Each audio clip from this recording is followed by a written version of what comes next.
So I'm a student at DePaul. I'm actually a graduate student in philosophy. I'm doing my PhD here. I came to DePaul in 2013, and between that and taking some time off to sort of like do research abroad, I've been here for about 5 years at DePaul.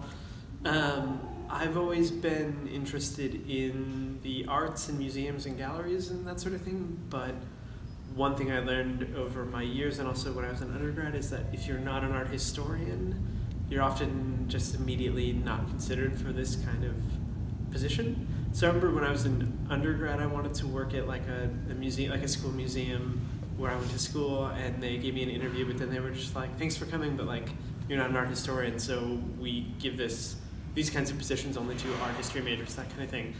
So this came onto my radar at the end of last year in like November, December. I sort of applied for it, like what the heck, like I'm assuming it's gonna be another one of those like, you're not an art historian, this position's not really for you. And to my surprise, it turned out that I think they were interested in having a graduate student intern, which they had never had before.